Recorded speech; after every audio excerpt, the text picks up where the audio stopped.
Hello, everyone. My name is Andrew Suggs. I am the co-founder and CEO of Live Chair Health. I have some esteemed panelists alongside me, albeit virtually. So excited to have this first official Live Chair Health webinar around COVID and things that you can do to live a healthier and longer life in 2021 and beyond. So I'll give the panelists an opportunity to introduce themselves, and then we'll jump right in. We have a amazing evening for you. So, let's start with Paul Jones. Hey, Give it a brief how you introduction. doing? My name is Paul Jones. I'm one of Live Cheer's brand ambassadors for their app. Um, just anticipating these good questions and answers. Cool. Dr. Stephen Noble, let's kick it over to you. Quick Good evening. My introduction. name is Stephen Noble. I'm a cardiothoracic surgeon and serve as lead medical advisor for Live Chair Health. As a cardiothoracic surgeon, treat the number one killers of Americans prior to COVID-19. That was heart disease and lung cancer, and those diseases affect Black Americans pretty significantly. Appreciate everyone being here tonight. Looking for a lively discussion. Great. Thanks for being on. Kenny Duncan, Philadelphia, is in the house. Thank you for having me. My name is Kenny Duncan. I'm known as a global ambassador for two brands educating barbers across the world. I would say that I love my community, and I believe through the barbershops and through the platform I have, I like to view myself as a conduit of information that's going to help people become better, not just as barbers, but us better comprehensively. And I'm looking forward to a great conversation that's going to help us all be inundated with more information to empower us to spread more information that's going to help empower our communities even stronger. Great to have you on, Kenny. And last but certainly not least, Dr. Gaffney. Hi, everyone. My name is Dr. Alexea. I'm a triple board certified infectious disease physician. I'm trained and boarded in internal medicine, general pediatrics, and adult infectious diseases. I took care of patients in the hospital during the first wave of COVID-19 out on Long Island, so suburb of New York City. We were considered an epicenter. We had over 40,000 cases in our region in the first wave, and the numbers are rising again in the second wave. I'm someone who is very passionate about the education of our people around their health and wellness. And so I'm excited to participate in this conversation with you all tonight. Absolutely. We appreciate you joining us, and we'll definitely touch on the COVID piece later in the webinar for sure. So to kick this off, as we all know, I mean, I think everyone would attest that 2020 was a very tumultuous year. Glad that we got that behind us, even though the beginning of this year didn't start off too well. But I think we're going to make some headways given some of the changes in the country. So I believe that the first thing that the audience should hear is Live Chair Health, right? So Live Chair Health, for those who are joining for the first time or just maybe hearing about Live Chair Health, is primarily Black-owned company, and our aim is to address health disparities found amongst people of color, starting with Blacks and African Americans, men and women, because that population is overrepresented in almost every chronic disease category like hypertension, diabetes, lung cancer, chronic kidney disease, et cetera, et cetera. And so we believe that in order to disseminate the right information, we need to be where those members frequent the most, which happens to be barbershops and hair salons. So you see, well-known professionals on this call like Paul Jones and Kenny Duncan. So I'm going to start off with you two. As barbers, how can hair professionals play a larger role in helping their clients look good and feel good, right? We know that the technique, you guys do a great job of that. I've seen and followed your work over the last couple of years. But how can hair professionals play a larger role in helping their clients not only look good, but feel good as well? Paul, you want to take that first? All right, you go ahead and knock it out. So the first thing is our conversations that we have with our clients don't have to just be about hair. They trust us as hair professionals. Some of me people even call us hair doctors. But because, a lot of barbers are connected to a lot of people, we become the glue guys between individuals who know more than us. I like to call other people who know more than us as thought leaders in their respective spaces. And if I'm connected to a thought leader in that space, but I'm also connected to somebody who is transparently sharing their story with me that can benefit from the ideas or thoughts from thought leaders that are within the same sphere or the same circle, it's our job as glue guys to make sure we help connect the dots. And that's literally what our strongest asset and strongest value is to find out who has what resources, who has what information, and connect it to those that need it most. It's almost like there's an idea that manufacturers of products spend a lot of money for marketing their products, trying to find exactly who needs what they manufacture. We're the ones that actually filter out like that information for them. And we already have the consistent relationships with constituents within every state. And we have them the most often. And we have the most trusted relationships with these individuals. Trust is the most valuable commodity that we have. They say that data is the most valuable commodity right now, and trusting those things, it becomes most important. And that's the reason why apps such as Facebook, Instagram, Twitter, Airbnb, Lyft, Dropbox, and every other entity makes money off of having other people's information trusted within their database. We are the same. We are trusted with individuals' information, and what we want to do with that is connect people to who's going to best benefit them to help them become much wiser, much stronger, so they can live longer. That's that's fantastic. And you said a few things. The barbers and stylists, or just hair professional, and I guess is the proper nomenclature, is glue guys. So Paul, being a glue guy yourself, how would you answer that question?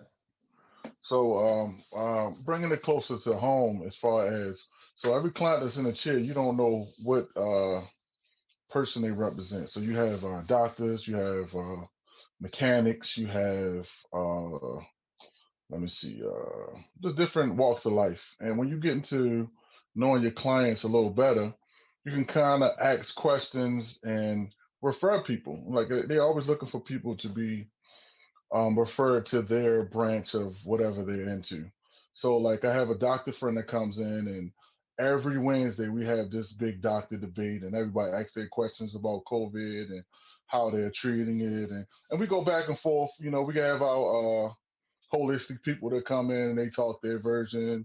And then we have basically, I guess, law of medicine, and his guy, he comes in, he talks, and the community just asks the questions. So that's kind of like something that we do privately in our own sector of barbering. So I guess for every event, major event that happens, we have those type of people that come in and talk. So basically, that's how we the glue. We kind of bring actual people that we know that sit in our chair and bring them to the actual live audience. That's actually our clients as well. Okay. No, that makes a ton of sense. And, you mentioned that you never know who you have sitting in the chair, but one of the people that you did mention is you have doctors, right? So kind of switching gears to the physicians on the call, how can the patient and physician relationship improve beyond, telling their patients what not to do and what to do? I mean, we've seen so many anecdotal stories on just almost just clients leaving primary care offices defeated, right? So how can we or how can the physicians improve that relationship beyond just telling their patients what not to do or what to do?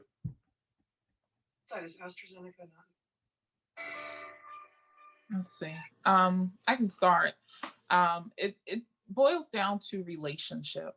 And, that's part of why I became a primary care doctor. It was very important to me to have a relationship with my patients, because until you really establish a rapport, and some of us are good at doing that even within the first few minutes of a visit or the first visit, and it takes time to warm up to other providers, but it boils down to relationship first and foremost.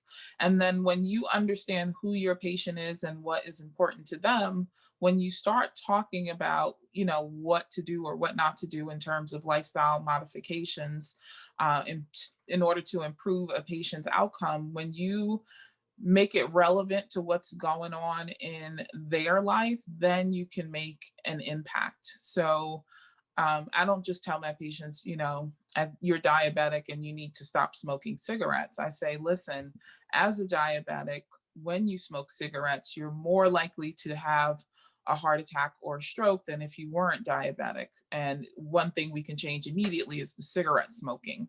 And sometimes you have to really go hard with people and smack them over the head with reality. So I'll ask my patients crazy things like, do you have life insurance? Is it paid? What about long-term disability insurance? Because if you keep smoking these cigarettes and you have a heart attack or a stroke, if you don't, die and leave your spouse and children or family that you love, are you going to leave them prepared? Are they going to be able to cover the bills if you're gone? But if not, if you end up bedbound because of the stroke, or you can't work because of heart failure, do you have insurance to cover that? And are you willing to risk that? So I think when you give people tangible examples of what their outcomes can be and how it's going to not only impact their lives, but the people that they love, it sends a different message than you should just stop smoking because I said so.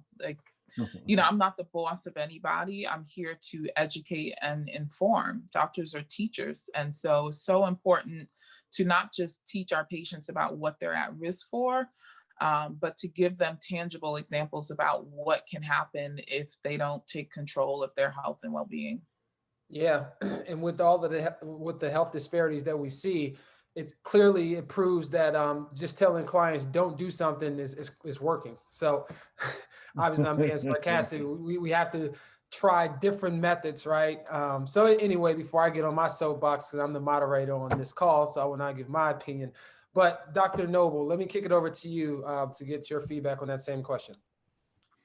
Oh, thank you. I think it's a two-way street. And as it's been alluded to before, trust kind of begins in the chair. And so really, it's a two-way street as far as the relationship that begins with a provider and a patient. From a patient standpoint, I think it's important for patients to be proactive. This is your health. And so with that being said, you have to be proactive in your own health, as well as come to the visit prepared. Be prepared to ask questions, be prepared with someone to help you as far as remembering some of the information that the provider is giving to you. And be patient, meaning that the relationship that it takes to develop and grow and cultivate with a provider can take time. And as Kenny alluded to, you see your barber, your stylist, maybe once a week or every 2 weeks or what have you. And so that relationship is built over years or over several visits. It's pretty hard to kind of get that in just one visit. So be patient while you're trying to develop that relationship with your provider. To my provider colleagues out there, to my healthcare workers, one of the advices that I have to give myself all the time is to pause, is to be patient myself, and to take time and be mindfulness, be in the present with that patient. Oftentimes we get busy trying to, think about, being behind with 5 patients, or I got to get to the OR or do this or do that. But when I'm with that patient, I myself have to think about, I got to be mindful and be in the present and take pause to actually hear what that patient is really talking. Only then can we really cultivate those relationships as providers start to pause and really listen and be present with their patient. And then when patients come prepared, proactive, and patient themselves, that's when the relationship really starts to get better and we really start to make some headway. That's a fantastic response. And, given some of the health disparities, all the health disparities that we see, one of the questions that I frequently ask myself is why? Like, why does it exist? So specifically, I want Kenny and Dr. Gaffney to address this. Why does it seem that our community, and I will say our community because both Africans and Blacks are represented, African Americans and Africans are represented on this call. So why does it seem that our community is overrepresented in almost every chronic disease category, right? Is it the system, right? We hear that, pretty often, right? Is it culture, or is it a lack of knowledge / education? Like what is it? Kenny, Dr. Gaffney. Can I speak to something first before we get deep into that one?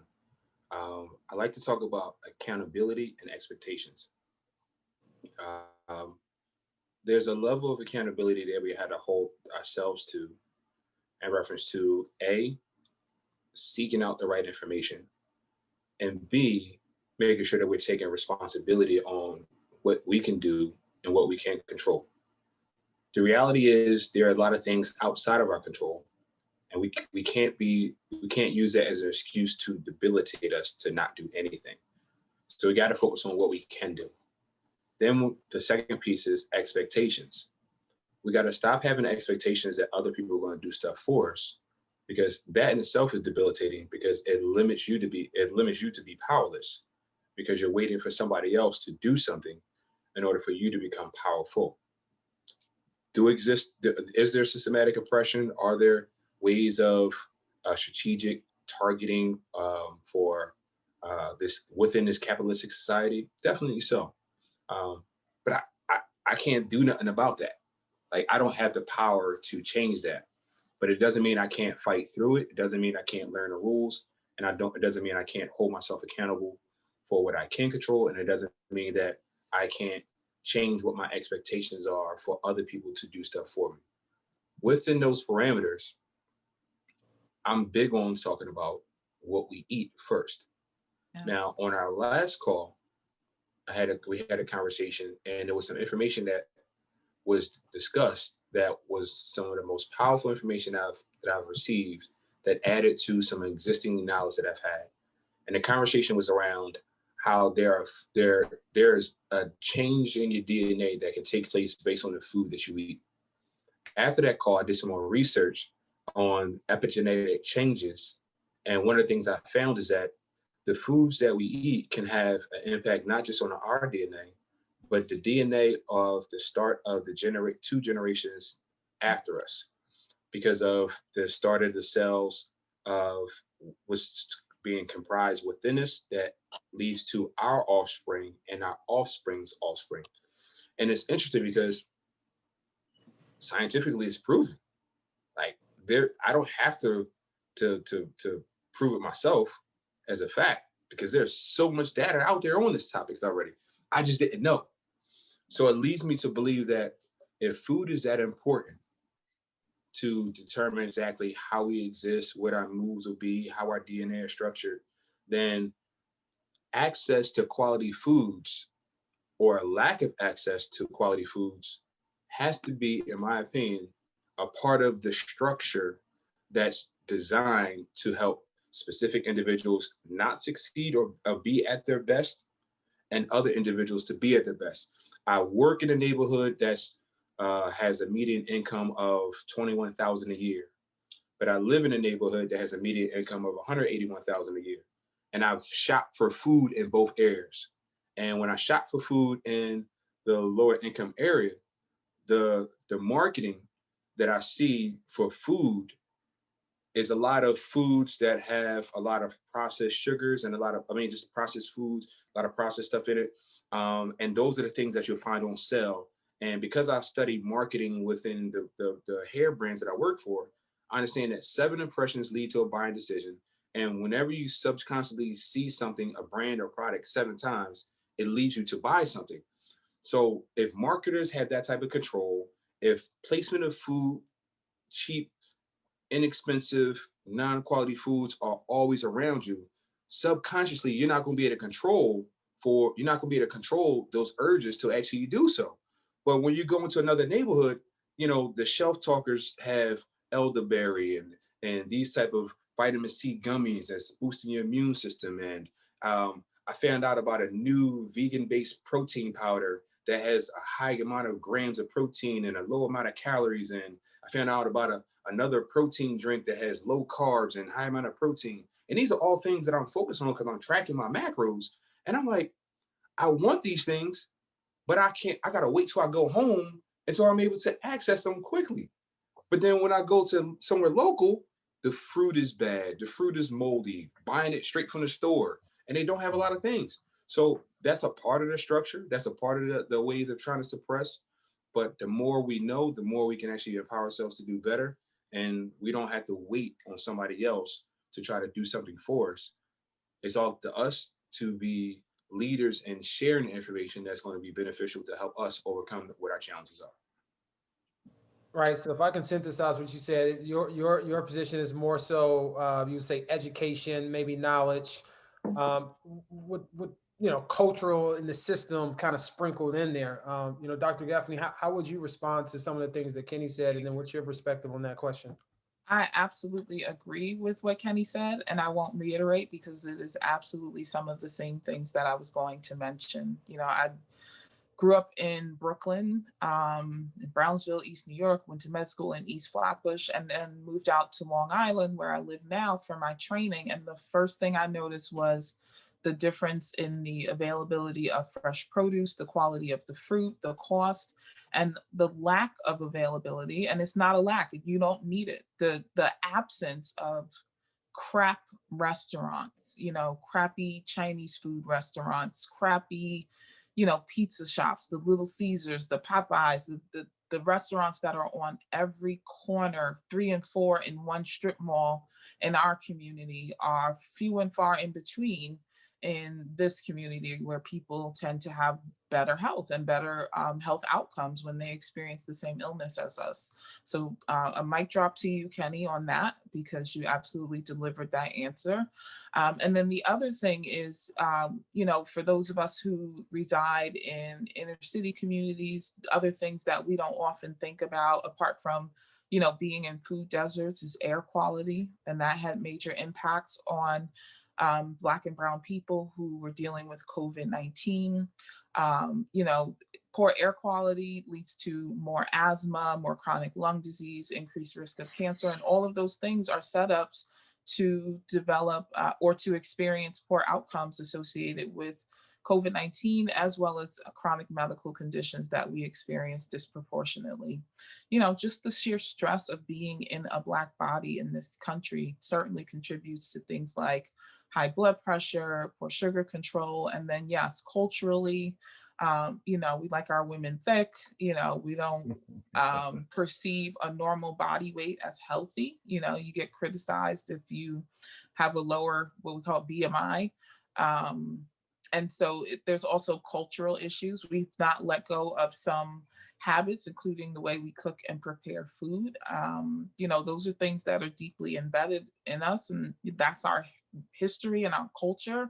But some things we have to release. We're not slaves anymore. We don't have to eat that way, or we save it for Thanksgiving and New Year's. But every weekend we can't consume certain foods the way we prepare them, right? So we have to adjust and adapt to our way of being. We don't move, we don't walk enough, we don't exercise, we ride around in our cars, and we just don't expend the amount of energy for the calories we consume. So it's so many layers of it. And then when you add all of those risk factors and feed them into a system that gives you poor care or disparate care, you end up with even worse outcomes.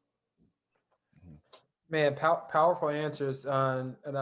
Kenny mentioned the name on the call that, obviously the panelists and the attendees weren't privy to, but I want to shout out Dr. Richard Harris because he was the person that provided Kenny that knowledge. He's on Instagram at Dr. Harris MD, and he also has a great podcast where he educates our community and just the broader community at large around nutrition and diet. It's great wellness and health. So I encourage everyone he has a ton of information on this. And also he's allowed LiveShare Health to feature a lot of his diet plans and his what the heck should you eat material in the LiveShare Health app that's available on Apple and the Google Play Store. That's live now. Has amazing recipes, how to cook. So to your point, Dr. Gaffney, I think it is preparation in food, right? And we'll talk about some of these things about what we put in our body later as we continue to go down the. Can I add? Can I Yeah, add go to ahead, that Paul. as well? We got a couple minutes. So, all right. So what I wanted to say just real quick is us as being barbers, we kind of like community leaders. So us being community leaders, we kind of like the fashion of our culture. So when people come to us and they see that we have our food prepared and not just running out grabbing cold pizza and eating it. And they say that we have a workout regimen and we starting to look a certain kind of way. They normally follow suit. They normally ask us, "Oh, what do you do to go to your next level?" And I always tell people, prepare your food for the week. So when you go out, you're not just grabbing something fast, because normally fast is not nutritious. Also, always get a quick workout in and don't overly stress yourself, because these are all things that lead to hypertension. And we all know bad diet is definitely the number one killer of all of us. So let's always get that together. And just wanted to reiterate what Kenny said also, and what the doctor said is, when you get up in the morning and get yourself together, prepare for the day.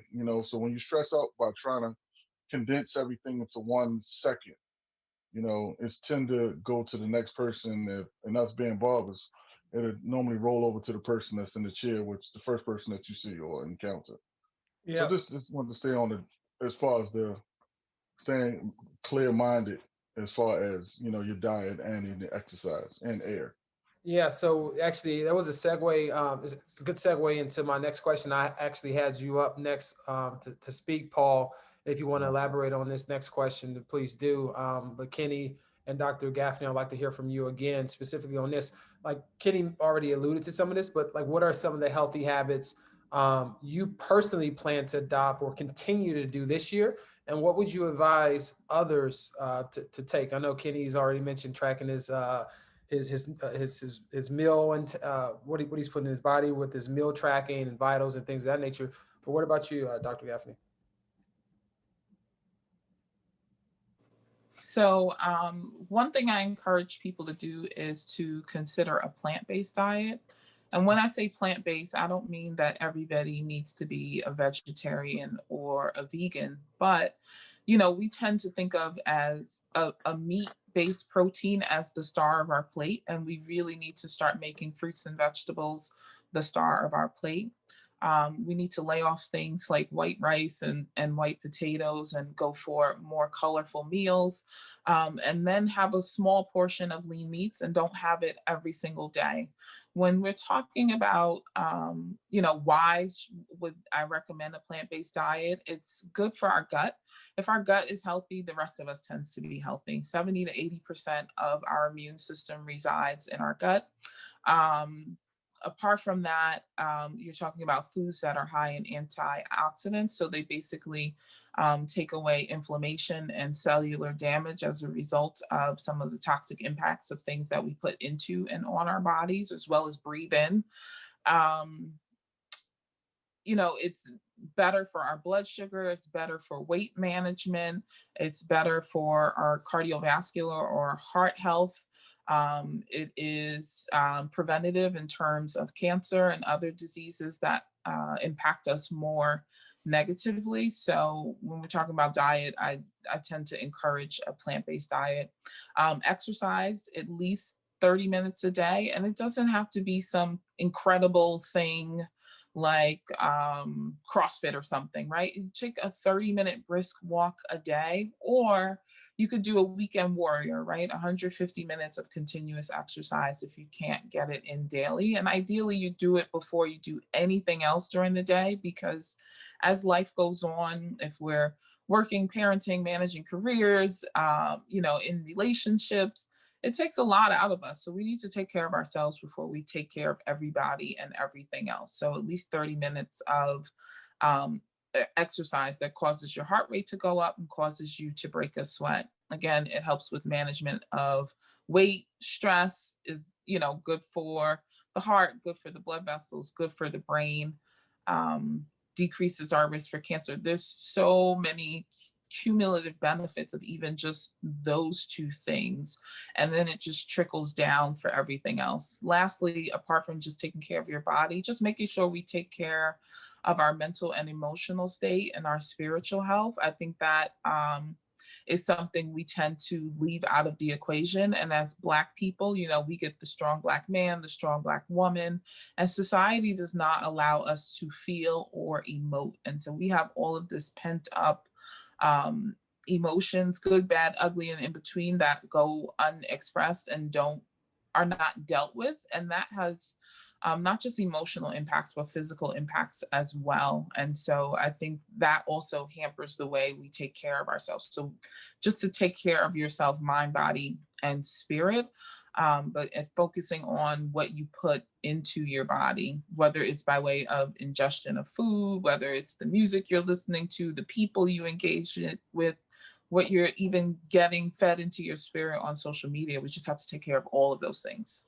Yeah, and Kenny and Paul touched on some of the things that they've already done. If you guys want to share more, please do. If not, I want to segue into a question around how do we maintain these habits, right?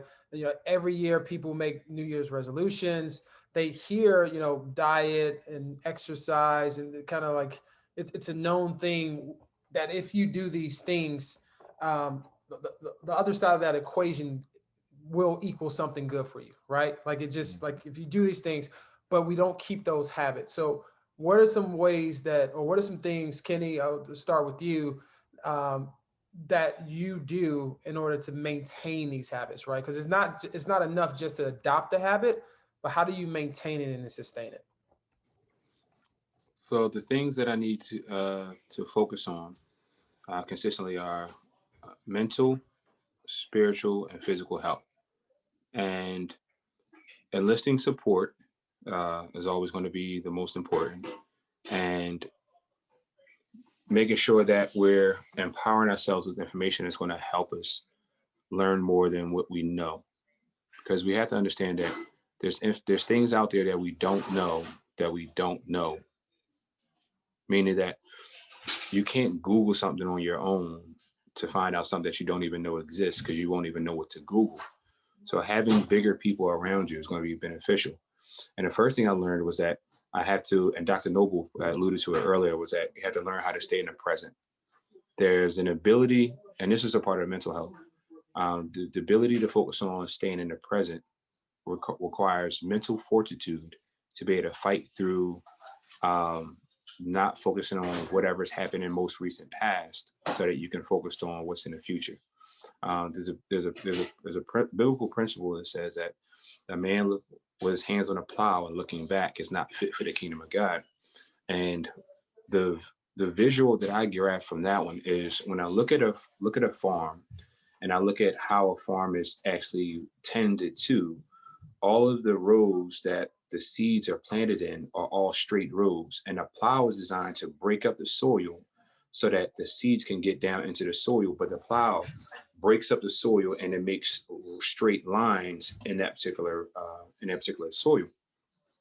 So if it's a man's job to actually hold that plow and to keep it straight, to make sure that the lines are straight, if you're caught in a position of looking back, you're not going to be able to make sure that the lines are going straight for all the seeds that are being planted for the future. And if the seeds that are planted represent whatever harvest you're going to get, you can't properly have a great harvest if you're looking at past, whether it be successes or failures. So within careers, in order for you to be able to live up to your reputation instead of living off of your reputation, you have to be practicing living in the present and focusing on, irregardless of what's happened, focusing on what's ahead of you. That's not easy. It takes time, it takes practice, and it takes what I like to call mental fortitude.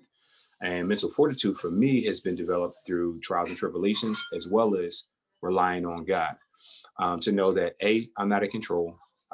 B, that it's not my responsibility to try to control everything, but I do have a power to tap into that is in control of everything, so I can rest in that. So whether good or bad habits in the past, I don't have to worry about trying to fix it, because that's not my job. It's my job to stay focused for the task at hand. Now, if our mental health leads to great decisions, and the decisions that we make affect our spiritual and our physical health, it starts with our mental as far as where we're actually doing. And I mean, where we're actually going as far as what harvest we actually want to come from. And because it's hard, the encouragement is to enlist support so that you can make sure you stay consistent with it. And that's the reason why it's always good to do things in pairs or more. So Great. that's Yeah, that's the way to make sure you stay consistent with it. But I had to explain what I need to stay consistent in first. Yeah, no, that's great. Let's actually hear from one of the physicians. Dr. Noble, I want you to chime in real quick.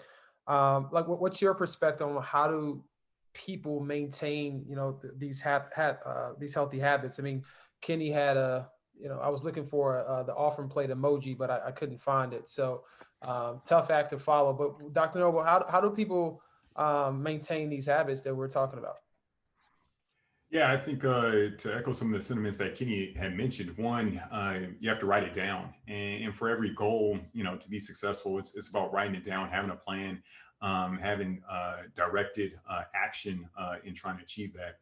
The second thing is having an accountability partner. I have to find, someone that can hold me accountable and vice versa. And then understand that you're going to stumble. It's okay to have a cheat day. It's okay to do things in moderation.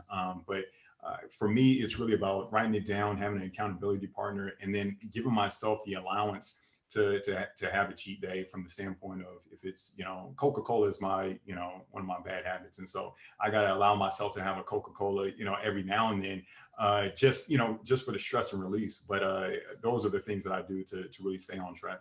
Yeah, I want to follow up. I'll give you Is that bad? Is that bad if it fits within your allowance? Yeah, right. That's a great point. If it fits within the allowance, and so sometimes that allowance goes, 5 Cokes a day. If I could just do it once a week, it's okay. But when I start, and Dr. Alexea mentioned it. I mean, when I get stressed out, I'm hitting it hard on the caffeine. I'm drinking a lot of Coke, and so those are the things that in understanding what my family history is as far as diabetes and things of that nature, those are the things that I really got to keep in the back of my mind. But if I could just have 1 Coke a day, I think I'll be okay. But I can tell when I get stressed out, I start to see 5 pop cans, sitting around, and that's when I know I need a buckle down. I mean, you make a great point, and I think Dr. Alexea touched on this earlier around I think it's a moderation issue, but it's also a budgeting cheat meals into your plan, right? Dr. Richard Harris, Dr. Harris MD on Instagram, definitely follow his work because he has just tremendous work on nutrition and all of this stuff that we're talking about. But we can't. I think there is a misconception that you can't have a Coke or you can't have something that's bad for you. Most people have a cheat life, right? And so instead of having a cheat day or even a cheat meal, because I don't agree with cheat days, because I don't think you should eat unhealthy all day, but like budgeting in, because Dr. Harris said, I budget in donut. You don't think I have a Krispy Kreme donut? I just budget that in. And I think when we talk I got about a question. How many calories is in a Krispy Kreme donut? A whole lot. I don't know. I don't know, but enough for a day. That's not. I have other vices. Sugar. Unfortunately for me, sugar is not my vice. I like my sugar comes from like fruits and fruits. So I have no clue. Anyone else? Fun fact: know how many calories are in the Krispy Kreme donut? A lot.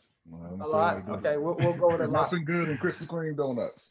Yeah, somebody put 100 calories. I was about to say about 200. 100, 200, and that's for one donut, right? But again, right. I think we also, going back to the original, the first question around how can the relationship between patients and physicians improve beyond just telling them what not to do. I think having that allowance built into your conversation that says, look, I know you like fried chicken, right? Mm-hmm. But let's earn this fried chicken. Let's get you on a consistent workout plan, eating X, Y, and Z, and then reward yourself with that, but maintain, right?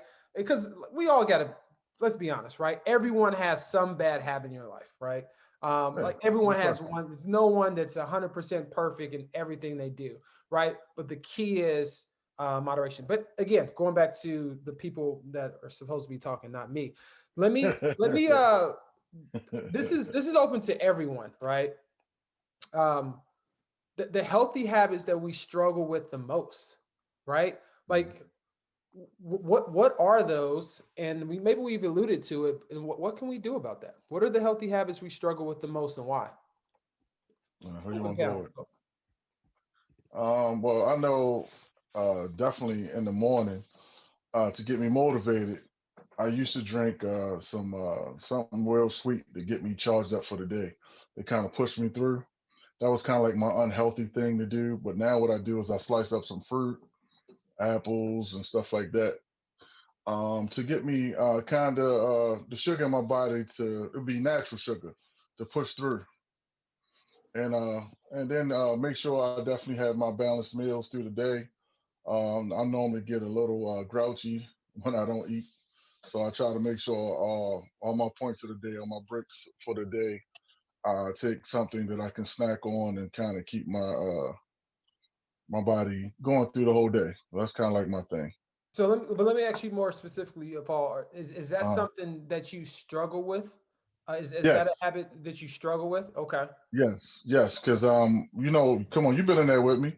I wait to the last. Don't eat all day. Don't take no breaks. Hmm.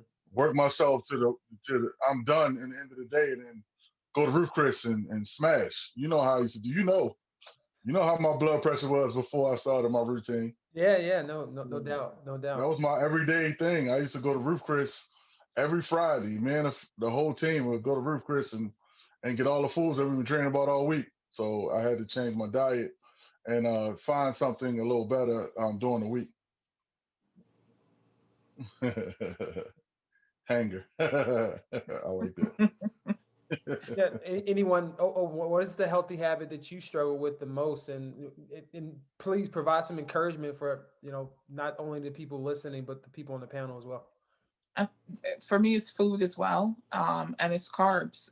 I tell my patients sort of jokingly, but in all seriousness, I'm like, some people sniff coke, some people drink too much alcohol. Like for me, it was carbs, and I would eat carbs and make excuses for why I deserve to eat another bagel or another slice of pizza. I worked so hard, I'm stressed out, I did this, I did that. And I have to remind myself and remind my patients like why we relate to food like that and why food is such a big struggle, right? We need it for nutrition, but we use food for mourning, we use food for celebration, we use food to stuff our feelings. And a lot of foods are addictive, especially carbs and processed sugars. And so they set off the same centers in your brain that, actual drugs do. And so we can be food addicted and not even recognize it. And then there's just, our nature or our nurture, like how we are raised, what is our cultural behavior around foods. We fill plates with rice and put a little bit of beans and a little bit of protein. That was done out of lack with our ancestors, but we eat like that, but we have way more beans and meat than they ever had access to, but we still have that Mhm. plate full of rice, but we don't recognize why they had a plate full of rice, and we don't keep in mind that they may have been working fields or farming or doing very physical labor to burn off of those calories, and we don't. So food is definitely the number one vice, and carbs is something that if you're not really mindful of, you could really lose track and lose control of. We should have about, if you're going really low carb, like 25 grams of carbs per day, up to 50 grams of carbs per day. But the average American eats 250 grams of carbs every single day. And we were taught that way, right? We all grew up with that upside down food pyramid that said you needed 5 to 11 servings of carbs and grains and, that little piece of protein and fat at the top. And that's wrong, and we have to unlearn that behavior. But when we're stress eating, we tend to go for carbs, we go for comfort foods. So we really have to find better coping mechanisms and strategies, and that's something that I've had to do so that I'm not eating 5 bagels a day because I had one for breakfast and then, I didn't eat all day and now I'm burning out at the end of the day. So I need to pick me up. So I'm gonna have a little more carbs so I can get that sugar rush. And then at the end of the day, it's like, well, I worked so hard. I earned this bagel, and we make excuses just the same way someone addicted to drugs would, make an excuse about why they're having another hit or another drink. So we have to be mindful of our behaviors around food and mindful of, what pushes us into overeating, and learn alternate ways to deal with that. And I just don't buy bagels anymore because I literally cannot not eat them. I will attest to reducing the carbs. So, and I'll be vulnerable a little bit. So I was diagnosed with Crohn's disease last year, and it was just weird because, like, tip top shape, at least I thought. But anyway, so one of the things that I started to do is I'm big on natural kind of ways of improving my health before I go to medicine route. I'm not anti-medicine at all. I believe medicine is a godsend for sure. But I try to look at, okay, let me see if I can, to Kenny's point, take self-responsibility to see if I can reverse course. And to your point, one of the things I learned is that carbs, it doesn't sit well in the gut for people who have Crohn's disease. And so I've literally eliminated carbs out of my diet. I was diagnosed February of last year.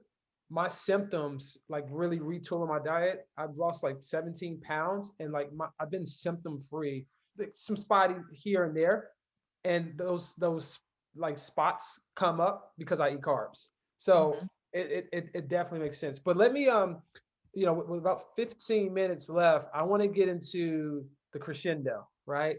I do want to talk. Go ahead. 30 seconds. Kenny, go ahead. Touch on that. If it's not got 30 seconds, I'm not going to do it. Okay, let's too much to eat.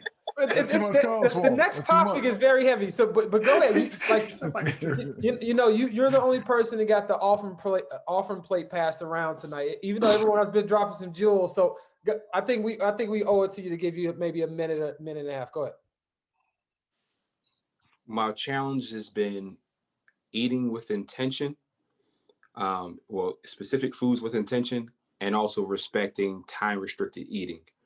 I believe that time-restricted eating is one of the best things that we can do, because fasting for a specific amount of time, a minimum 12 up to maybe 14 hours a day, including the sleep, is best for fat burning for our body. And there are times where my hectic schedule doesn't allow me to stick with my time-restricted eating. That's a challenge. And I noticed that my weight management will fluctuate off and be thrown off when I'm not able to respect my time-restricted eating. Let me give you an example of that one. 8 months ago, I weighed 210. Today, I weighed in at 178.2. And it's the lowest I've been throughout this whole time. But a couple of weeks ago, we started this challenge, this weight loss challenge, and I started at 184. And my goal is to get down to 170, over a 4-month period. I dropped down to 179, then I spiked back up to 186 during the times that I disrespected time-restricted eating. And I wasn't sticking to what I know as far as eating with intention.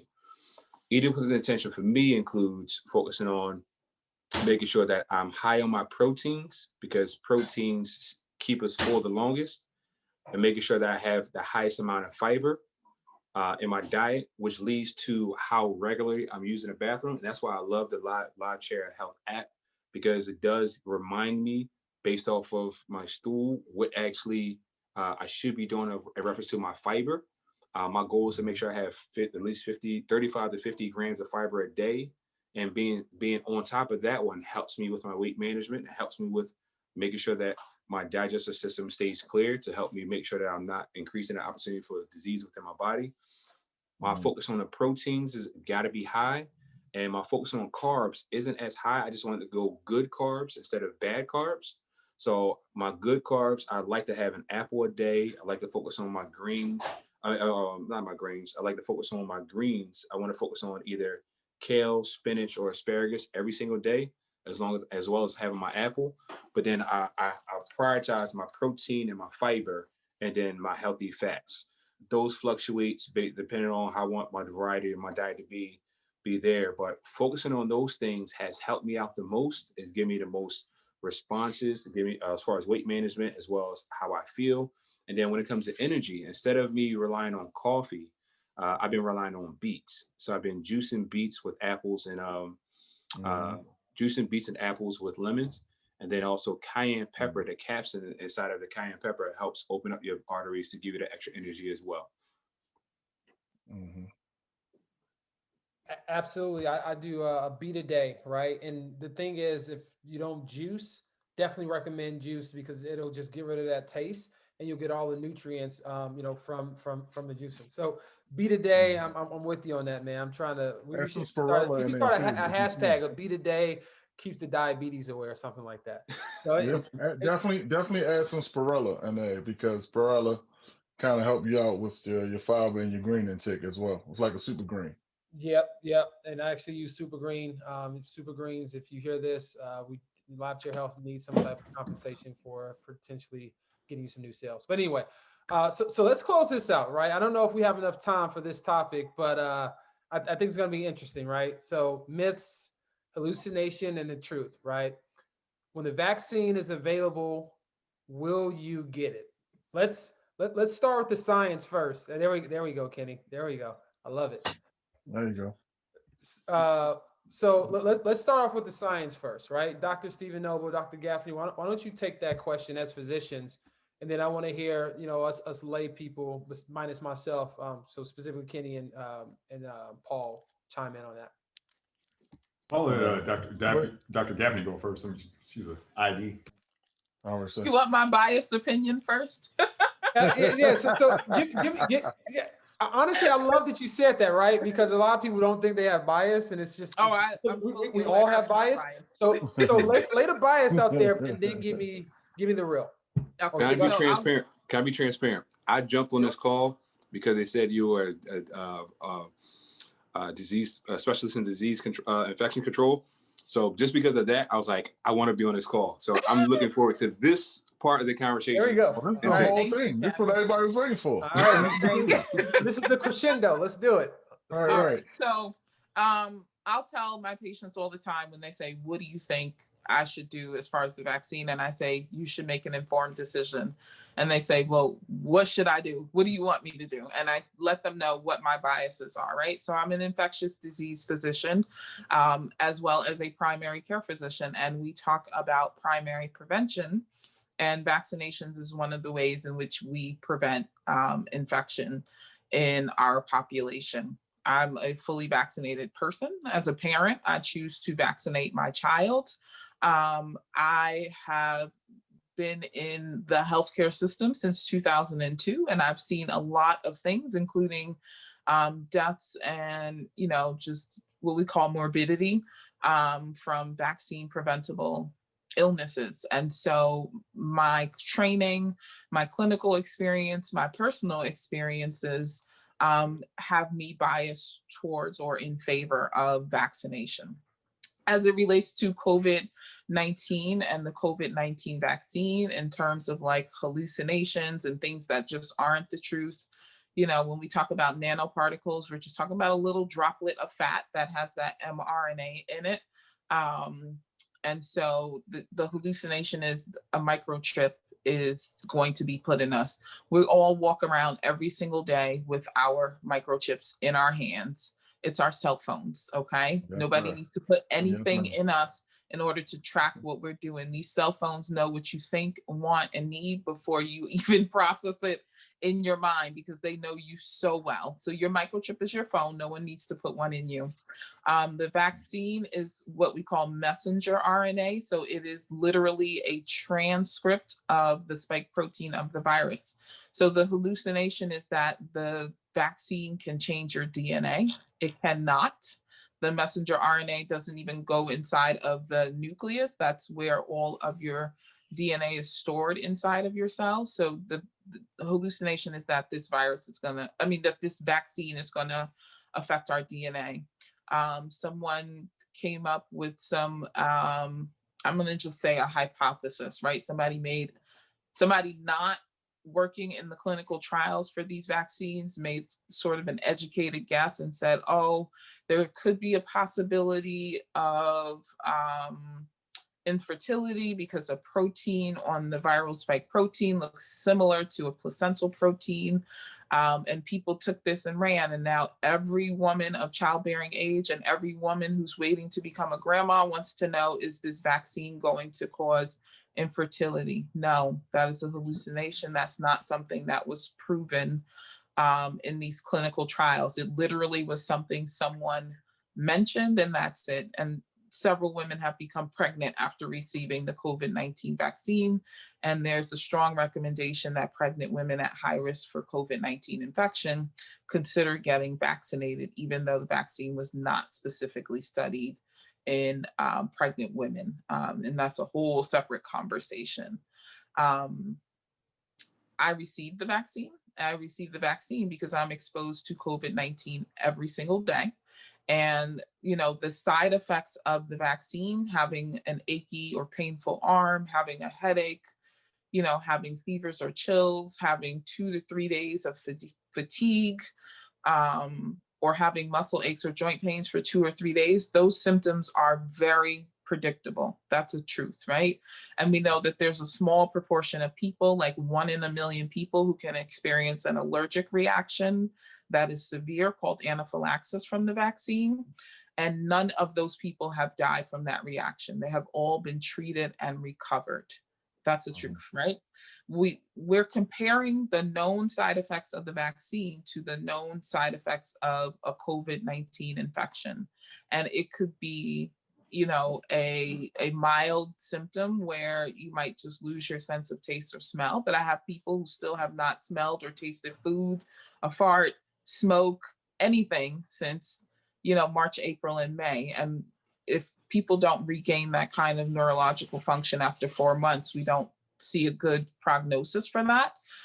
So on the short end of it, can you imagine not being able to taste or smell food for the rest of your life, right?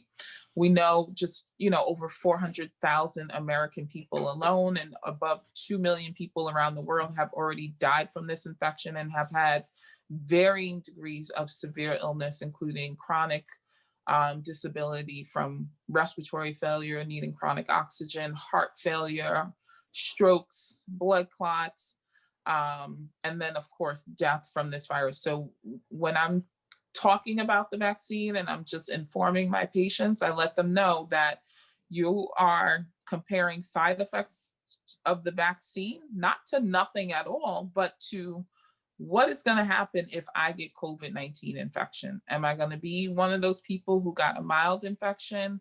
Am I going to be one of those people who become critically ill? Or I'm going to be one of those folks who die?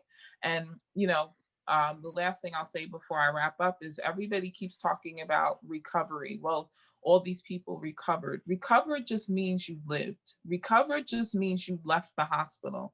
It does not mean that you can still walk. I know people who had COVID-19 infection who could not walk when they left the hospital and had to relearn how to walk. People who had perfectly healthy hearts, kidneys, and lungs that have chronic heart failure, chronic lung disease, and are on dialysis. And so there's so many outcomes. So when you talk about all the people that recovered, you have to understand that not everybody recovered back to their previous state of health. And then the last thing I lied. I said that was going to be the last thing, but it's not. This will be the last thing. I just want to relate it to Black and brown people. We died two and 3 times as much as white people did from this infection in the first wave. And we already talked about all the things that are working against us in terms of surviving this virus. Food quality, air quality, our general health, our access to healthcare, that we receive disparate healthcare. So for me, as a Black person, as a Black woman, I wasn't taking chances that if I got exposed to COVID-19 and got sick, because I'm exposed every single day, that I was going to enter in a healthcare system and get the same care that my white counterparts would, because I know that I would not, and I'm not taking those chances. So for me and my people, my preference would be that my folks consider getting vaccinated, because it's just too many strikes against us. And we can't take the chance that we're going to get sick from this infection and then go into a healthcare system that values our bodies and our lives less, that has less,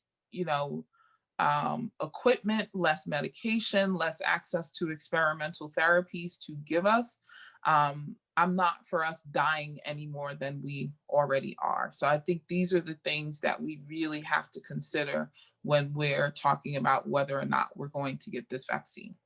And I'm complete, for real. Floor is Thank open. you. The floor is I open. I wanted to ask a couple questions, and hopefully you can help me out. So I asked the several doctors that I normally cut, and I asked them. They said something about me having a positive blood type, and that was kind of like one of the things that was kind of like universal as far as not getting or low to no. No. It's not. No. So the thing with the blood type was, I think it was like a 40% decrease in the severity of COVID-19 infection. And that data came out early on. And the thing is we're learning as we go. So no blood type is protective from COVID-19 infection. No skin color, no amount of melanin. There's no nothing. Okay. COVID is like the bully on the block. Everybody could get it. Okay. Right. So it doesn't matter what your blood type is. You have to consider other things as well. What's your weight? Do you have high blood pressure? Do you have diabetes or pre-diabetes? Those are the top 3 risk factors for people to have, severe adverse outcomes with COVID-19. We don't factor in blood type when we're saying who needs to go in the hospital and get admitted, who needs to get the experimental therapy. We don't care what your blood type is because it doesn't make a significant enough difference to say that there's any protective benefit from being O positive. So I would not take that and run with it. It was published in the literature early on, but that hasn't really played out. Okay. And another question that I had was, so saying that, what was it? Tuberculosis. I looked up tuberculosis killed like 1.5 million people, I think it was last year. Mm-hmm. How is that actually not as big a problem as COVID was, saying that, I'm pretty sure you would need a mask for that. They didn't make everybody wear a mask for that situation. So I wanted to understand what was the difference and why are they pumping the mask so big on COVID versus tuberculosis. So TB is the primary example or first example of airborne spread of an infection, right? If we were in a room instead of in virtual space and I had TB or COVID-19, I don't ever need to cough to transmit either one of those infections. All I have to do is speak and breathe, and I breathe out infectious particles. The difference here is that TB is endemic in developing countries, and it's not highly endemic here in the United States. When people get TB in the United States, it's either because they were in prison, they lived in a homeless shelter, or they were in a skilled nursing facility like a rehab or a nursing home. Healthcare professionals are at risk for TB. So when we have TB patients, they go in negative pressure rooms, and we do wear N95 masks and take care of those patients. But it's not as transmissible as COVID-19 is, even though the modality of the transmission is the same. So when you're talking about COVID-19 infection, if I had COVID-19 and I'm in a room with if I'm in a room with 5 people, right? And so there's 4 of you guys. If I have COVID-19, if I have one of the early strains, I might infect 2 of you. After like 15 minutes or so. If I have one of these strains like the South African variant or the UK variant that's even more transmissible, I might infect all 4 of you, and I need to spend less time with you to infect you. And now the conversation is changing compared to 2 weeks ago, where we were saying these more transmissible strains seem to cause the same degree of illness. Now they're saying they may cause more severe illness. And then the last thing is COVID can kill you quickly, right? If nobody does anything to intervene and save your life. TB would take months, maybe even years to really ravage your body. So we got time with TB. I treat people who have what we call latent TB infections all the time. This is in their lungs. It's not bothering them. And we don't have to bother it. It's just that we discover it when they're going for pre-employment physicals. So we can treat them to spreading that infection to other people should they reactivate it. But with TB, if I don't have an active infection or a pneumonia, I don't breathe it out onto you if it's a dormant or latent infection, only if it's an active infection. So no matter what my disease state is with COVID-19, if I'm asymptomatic or if I'm dying in the ICU, every time I take a breath, I'm going to infect somebody. Thank you. Thank you for the wisdom. So that's the difference there. Thank you. And that's, hold on, one more, and I swear this is my last one. I can't allow you to monopolize the call. Let me get this one last one. This last one. Come on, you gave me a couple minutes. We'll come back to you. I promise you. This is a big one. This is a big one. Please let me get it out. Please. Okay. Please. Yeah, since you're singing for yourself. Right. Go ahead, man. Yeah, thank you. All right. I need to know the we had an argument at the shop about what was it? Herd immunity. And how does that work amongst vaccinated versus non-vaccine people? So the concept of herd immunity is that you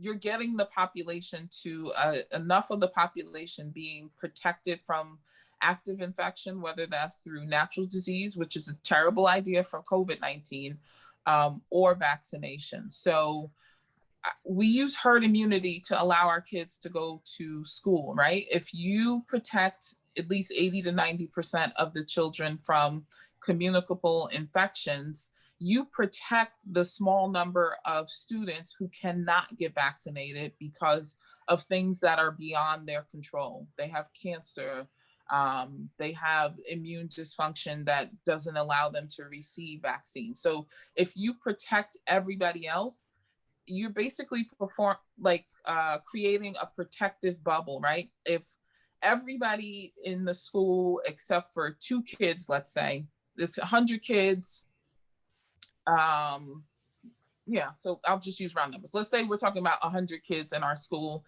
and in order to achieve herd immunity, we need 70 to 80 of those kids to be vaccinated, right? If one kid comes in with the disease that they're vaccinated for and gets exposed to the other children, if they're exposed to those 80 children who are protected, the 20 children who aren't are basically insulated because the other children basically become a dead-end host. They don't get sick and then spread the disease and allow the infection to propagate. So because the vast majority of us are susceptible, we're all like dominoes in a line, right? If you push me over and I'm standing behind you and I get COVID, I fall against your back, you got COVID, and then Stephen has COVID, and then Andrew gets it, and then Kenny gets it. But herd immunity is kind of like pulling out a bunch of those dominoes in between so that the next person doesn't fall susceptible to the infection, because you basically built a protective layer by protecting other people from the infection. So that is how herd immunity works. You're protecting the people who can't get vaccinated by protecting everybody else and preventing the spread of an infection. Dr. Noble, Kenny, you guys want to respond to what's been said thus far? Go ahead, Kenny. I don't necessarily have a response. I just have I have a few statements I want to make to offer a context of where I'm at. And then I want to ask the specialist, is my thinking flawed? Because I know that there's things that I don't know. So I want to start off by saying I have a high respect for COVID, and there's many things that I'm involved with that prove that, such as for my community in PA, I created helped create 20-point back to work safety proposal for us to be able to work in the midst of COVID while still trying to mitigate the spread of COVID. As a barber that works with the NBA, I get tested daily for COVID. Weekends, holidays, all included. Every single day is mandatory for me to do so. As well as I'm big on, like I said already, on what I eat, and I eat with intention, with the focusing on boosting my immunity based off of the foods that I eat.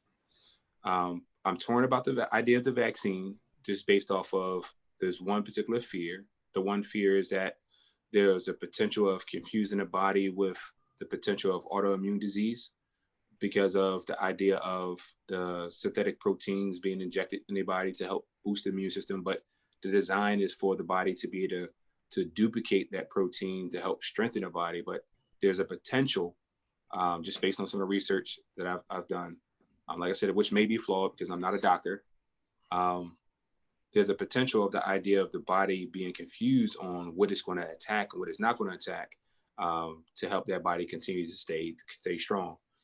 I'm curious about what studies have been done to compare non-medical approaches to boosting the immune system in comparison to what the vaccine does.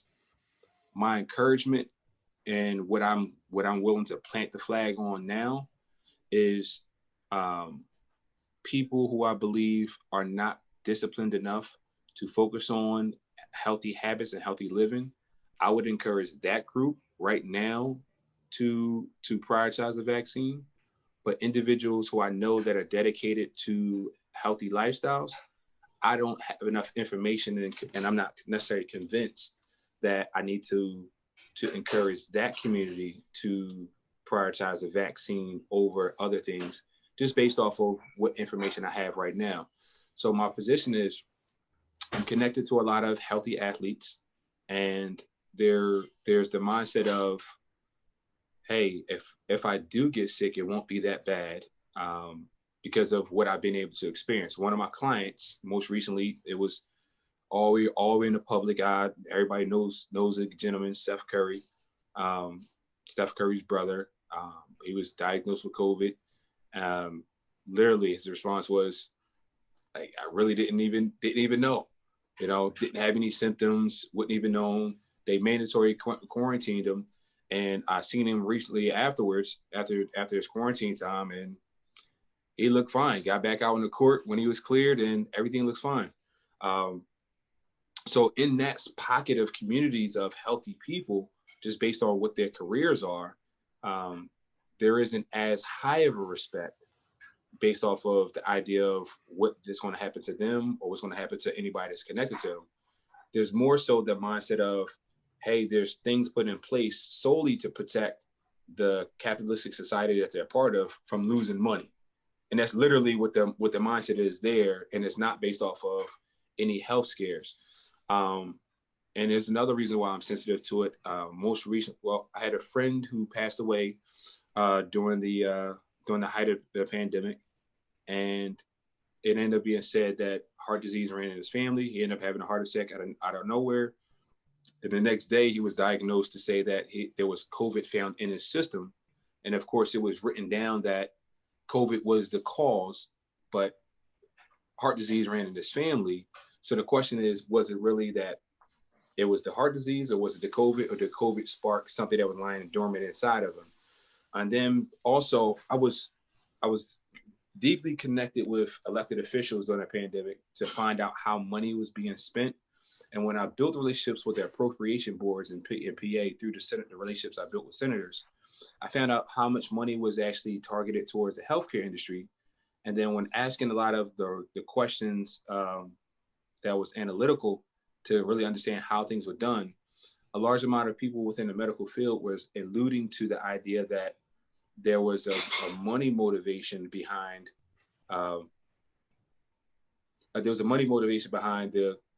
the quick diagnosing individuals with COVID without actually having a lot of proof to it. And most recently, my dad was a recipient of something like that one. My dad has bad health. My dad has poor eating habits, and he's stubborn. He doesn't want to change. I give him the right information. He just wasn't doing. Most recently, he just had back surgery because of some nerve damage in his back, and now he's in a wheelchair, can't walk, so he's in therapy. And while he's in therapy, they didn't access his medical documents, so they didn't know that he already had pre-existing conditions with a bad heart and bad lung and asthma. And because his oxygen levels are low, based on his previous conditions, they said, well, your oxygen levels are low. Without even testing him, they said, you must have COVID. We're like, no, he has a lot of issues. He's messed up.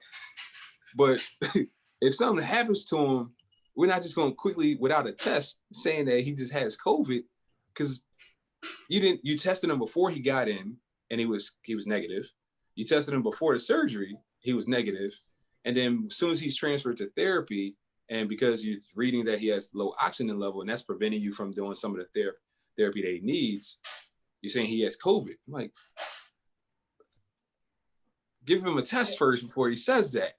And me personally, just with the information I have, is like, are you doing it because there's money involved?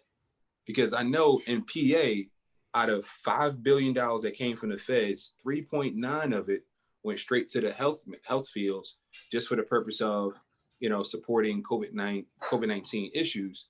And then out of 1.1 of what was left over that targeted towards Philadelphia, 225 million went to the businesses, and then the rest went to the healthcare industry. Again, it was like, I see the money because I'm talking to people from the appropriation board. So, like I said, I have a respect for COVID. I'm not trying to be disrespectful towards it, but I do have realistic, real questions that do come up based off of those things. And I just need some additional guidance. So that's why I wanted to get on this call. Let me try to rephrase that in the best way that I can. Is health, Dr. Noble, why don't you chime in? Is health a predictor, or I guess how healthy you are, is that a predictor of you getting COVID?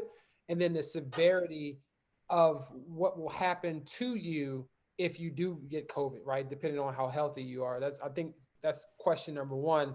Question number two is follow the money, right? So are health systems remunerated for COVID to, label this death as a COVID because there's some type of incentive payout, or are they, extracting more funds than they need to, because this is a pandemic?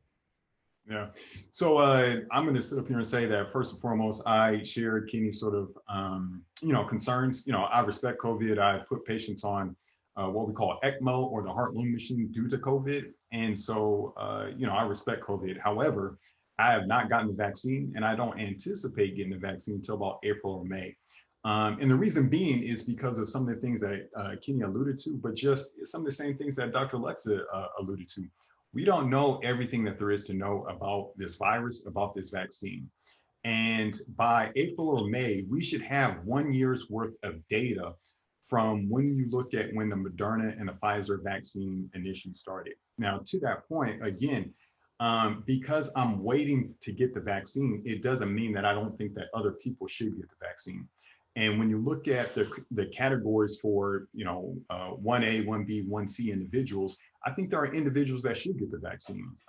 For individuals that, are high risk, working in environments, healthcare workers, things of that nature, yes, I agree that they should get it. For our brothers and sisters in prison populations, I am for them really considering getting the vaccine, because I've been told that when an individual is bunked with someone that has COVID-19, they can't, for them to quarantine, that individual with COVID-19 has to go to the hole. So they're put in solitary confinement when they're diagnosed as having COVID-19. So from that situation, when the virus gets into a particular location, especially in these institutionalized centers, it's hard for that virus to get out, or it's hard to control that infection. And so to that point, I think that we need to look at vaccinating those individuals sooner. As far as, some of the points as far as the healthiness, Dr. Alexea said it perfectly. It's the bully on the block. So regardless of how healthy you are, or it's hard for us to predict how someone's going to respond to COVID-19. And for my concern with the NBA and when players were playing and some of these professional athletes, You know, it's the difference in that long hauler syndrome. If you get COVID-19 and then you develop long hauler syndrome, that syndrome of fatigue, that syndrome of shortness of breath, that can mean the difference between getting back on defense and getting a block. That is where that is really important when we start talking about these high professional athletes.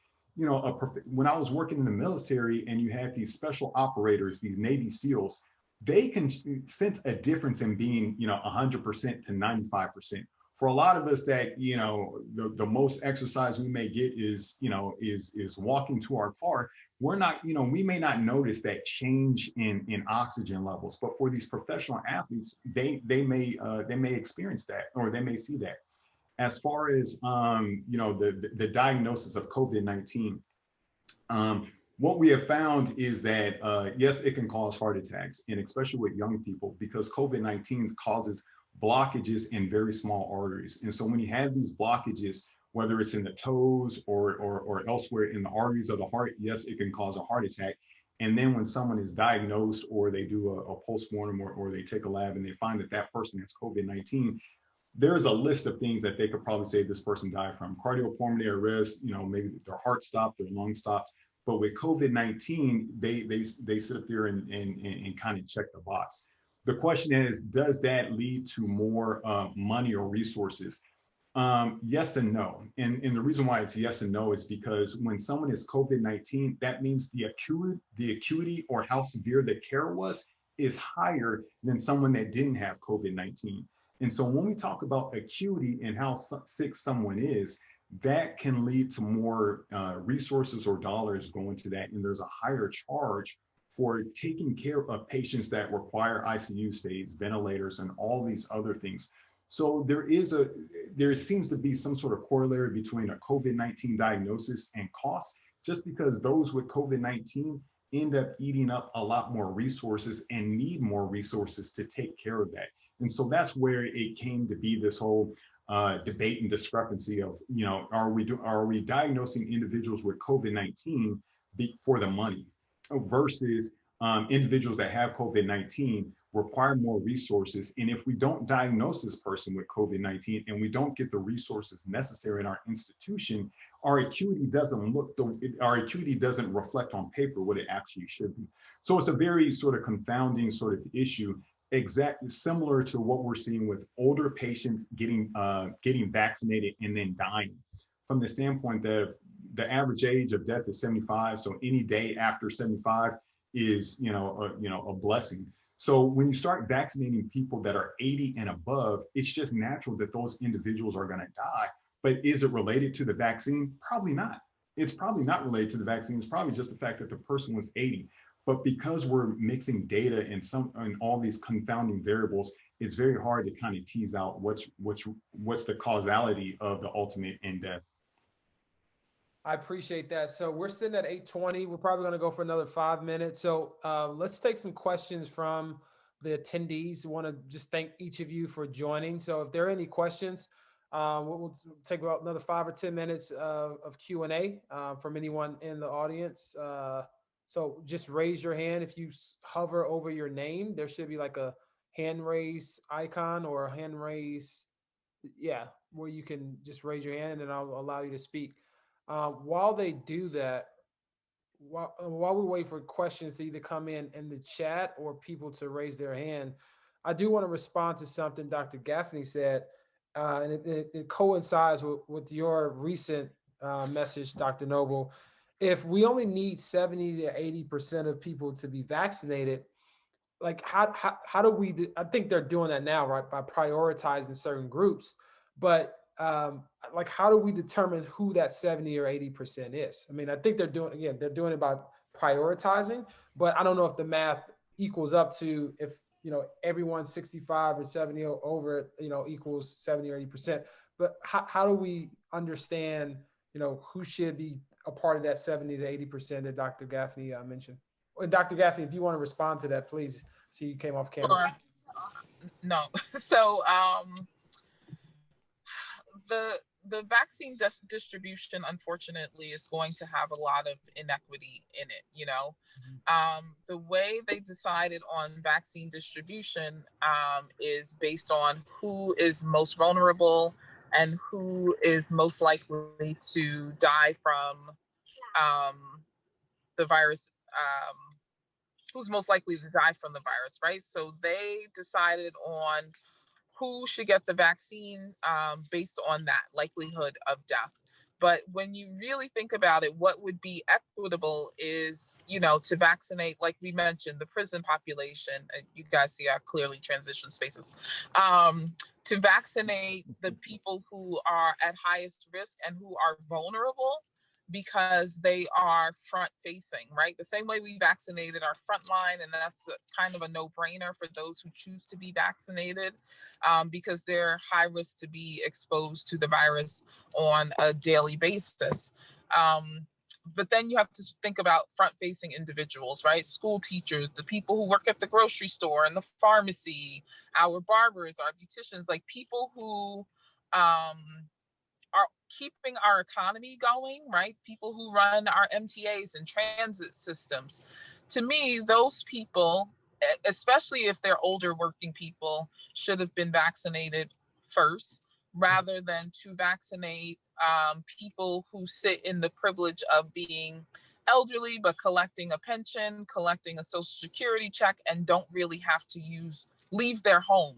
So when I'm watching some of my patients, clamoring for the vaccine, getting on planes, flying to other states, crossing several counties, going to get somebody's dose of COVID-19 vaccine up in the Bronx, because they didn't have access to high-speed internet, a laptop, a smartphone, or they were at work all day when these folks were online, taking up all of the slots.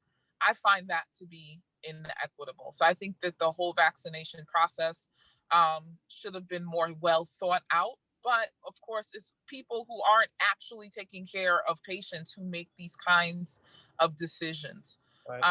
That being said, as more vaccines roll out, we're hoping that Johnson & Johnson gets approval in the next 2 weeks.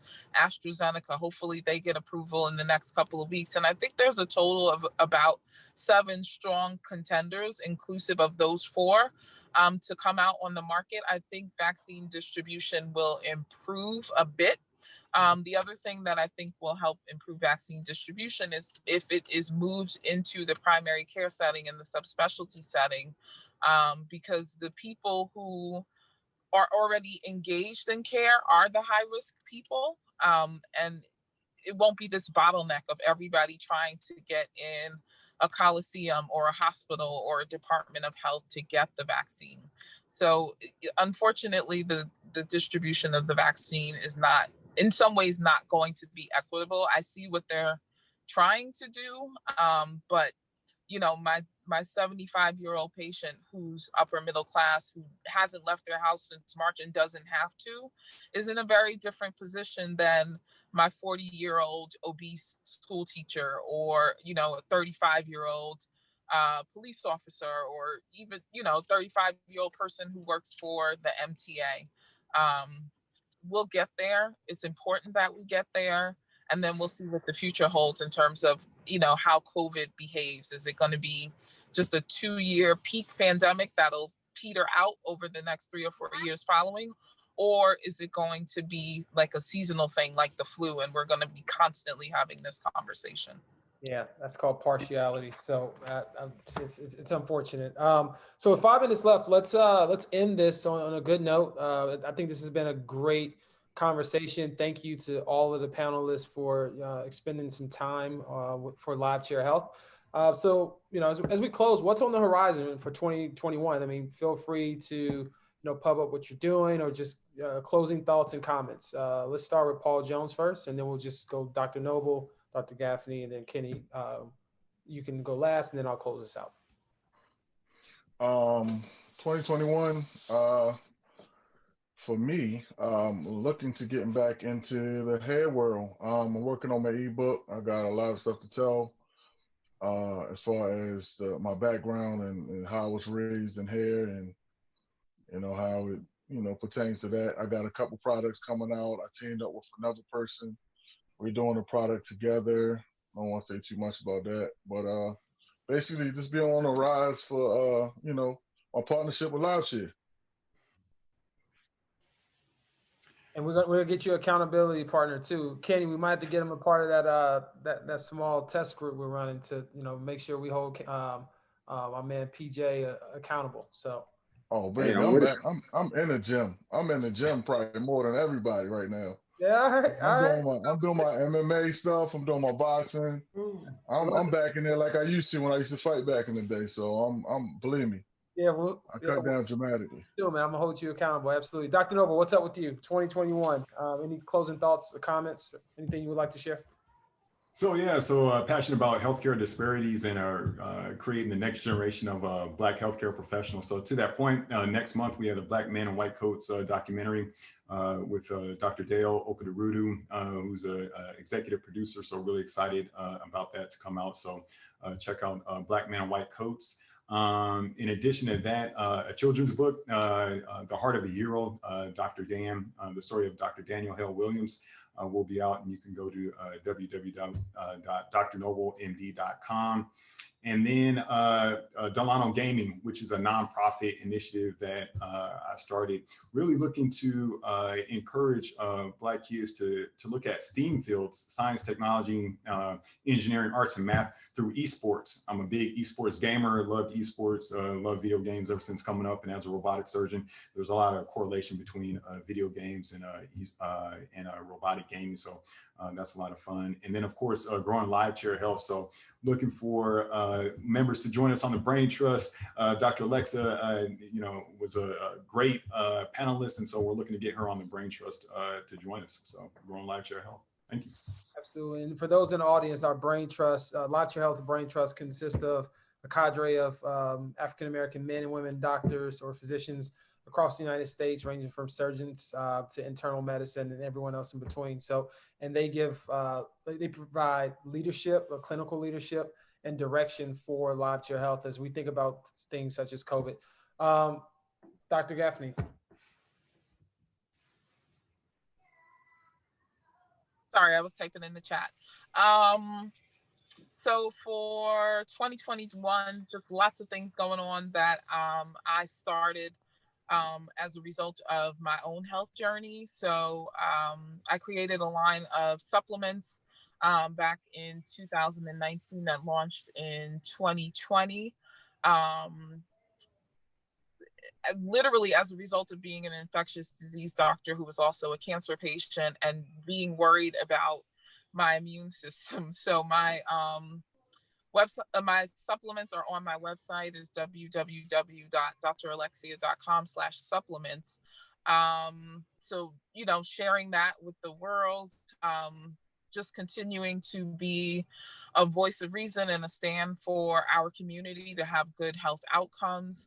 I put in the chat a PDF that I have 10 natural ways to boost your immune system, because for as much as I'm trained in allopathic medicine, I do believe in preventative medicine, and I do believe in food as medicine, and I do believe in supplementation to help support our body and our immune system. So it's bit.ly/immune boost 2020. So 10 natural ways to boost your immune system.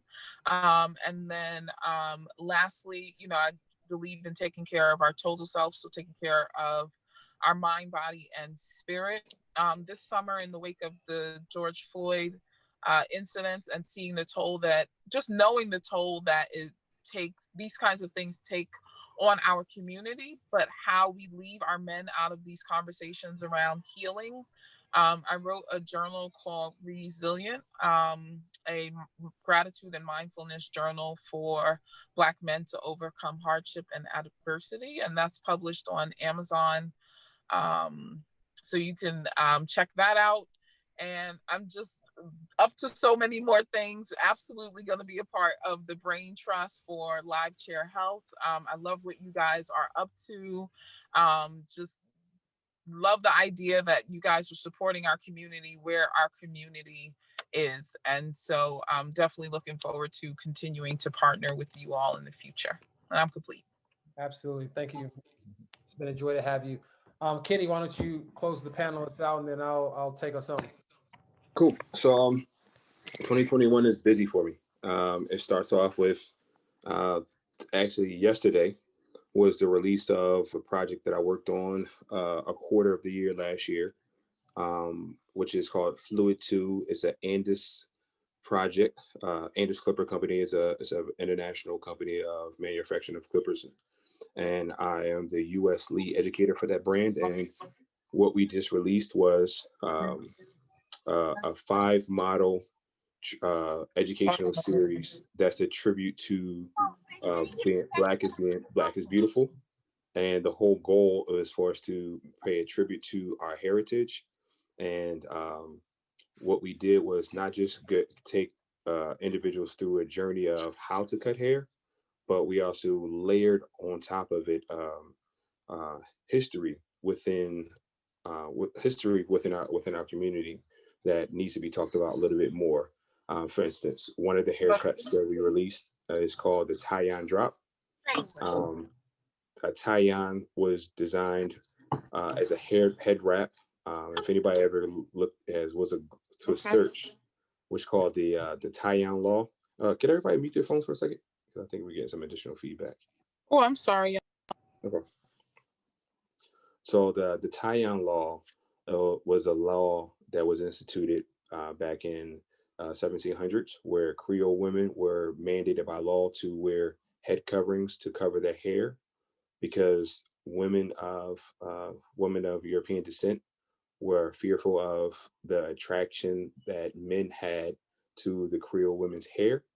So what we're doing through education of hair is to educate individuals, especially of European descent, because a large amount of their audience for the Andis Company is European, because we have a global presence, was to use education of hair to actually stand tall with representing our history. And we're using haircuts and educating them through hair to teach our history in a way to make people understand that we are represented well. And it's the start of it was from this one. As anybody has ever Googled unprofessional men's haircuts, you will see a large amount of individuals that look like us. And when you actually Google professional men's haircuts, you see a large amount of individuals that don't look like us. So we challenged that idea with that one. So I will be a part of a global conversation that's being led by the Andis Company and myself, to make people feel uncomfortable about some things that they probably didn't want to talk about before, but I'm challenging those ideas within that one. And it's a part of the design to, for me to use my influence to help us become more comprehensively whole, and for us to make sure that we are standing with this mindset that we are appreciative of who we are and not trying to be shameful of who we are. So with that, I'm also layering on top of that one a charge to influencers to share information on how we can focus on better health, being both mental, physical, and spiritual, so that we can actually do better within our communities. And I'm also using my platform as an influential barber to encourage men just to be the best men as possible. So the target is within our community with those 3 things. And Live Share Health is definitely a part of that distribution of the information, as well as connecting me to other thought leaders that will help add credibility to what we're actually sharing. I appreciate that. And, although we're not in February, but this call was a reflection of Black history, right? We have some powerful people in multiple disciplines doing wonderful work to help our community live longer. I wear this shirt because it means so much to me after having my father passed away last year from congestive heart failure at the age of 56, cutting his life short by 20 years based on the national average. And although 1 out of 1 people die, last time I checked, it's still unfortunate to die or have a shortened life. And so we want to help people live out their full potential.